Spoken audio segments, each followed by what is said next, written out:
Hello and welcome to Frank's School. It's daylight, it's the middle of the morning.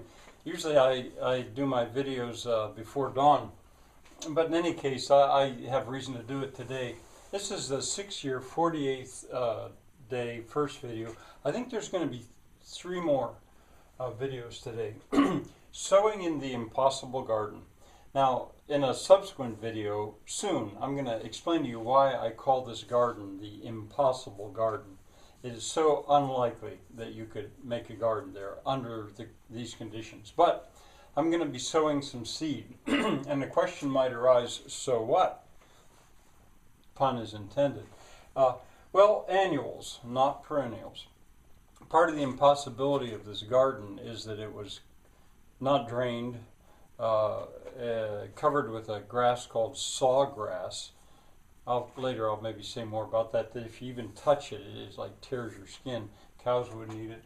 I'm going to sow it, and I'm going to sweep the seeds into the fissures in the clay. Another reason the garden is impossible is it's clay. I mean, there's so little humus that it gets these big fissures in it, cracks. But I think this will work. What I do is I'm going to take all these seeds and I'm going to mix them. You're going to see this in the third video. I mix them in with mushroom compost, which I got by the scoop, wood ashes, which I always keep my wood ashes. We heat with wood, which I've had to screen. There's some nails in it, but I've mostly screened it out. There'll be some nails go into it, but not necessarily. And then limestone dust. I'll mix them up, and then I'm going to put these seeds in. And in the second video, I'm going to show you my mixing the seeds. So, what is it? Turnips. These would be field turnips. Radishes, field radishes. The thing about them is deer, livestock, goats. Oh yeah, and another thing impossible about this garden is it's not fenced. The goats can go in there, the horse, the cows, deer, whatever. Radishes, red clover, so cheap. And you know, it's to try to get a legume in there. Field corn, I have it.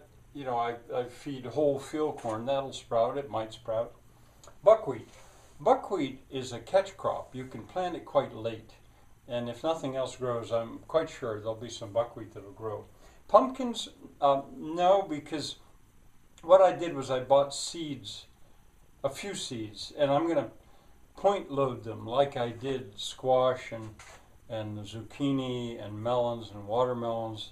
I'm going to let them start in a pot, and then I'll plant them in some of the places the other ones didn't take. So not pumpkins, although I thought about it. I wanted to plant soybeans in there, but there was no easy way I could get soybeans. I was going to have to buy a whole bag of it, and they were $50, and they were going to be, well, whatever. Well, the red clover is inoculated, they call it, but I don't know. I just, but I wanted to get a bean in there if possible, because once again, it's a legume like red clover. So I got looking, and in my wife's kitchen, she has dried beans for me. When possible, I like to soak them overnight, and that's gourmet for me. But she had one kind of bean package called Bean Medley. That was its nickname. And I looked in the bean medley. It was a combination of all these beans. Here they are. Pinto beans, Great Northern, small red, baby limas, light red kidney, navy beans, black-eyed peas, large limas, lentils, and pink beans. I never heard of pink beans. But now there's split peas in there, green split and yellow split. But since they're split, they're not going to germinate. So they're really of no use to me. But they're in there. So I'm going to mix that in, and then I wanted to get sunflowers, because I wanted to see what happens. Will the goats eat sunflowers? Will the sunflowers manage to survive in that harsh condition? Will stuff climb the sunflowers? Well, I found the best way to get that was actually birdseed, and it was just the cheapest, easiest. And along with the sunflower seeds comes white millet, which I was glad to have, milo, striped sunflower. At this point, I'm not really quite sure the difference between them. And then safflower.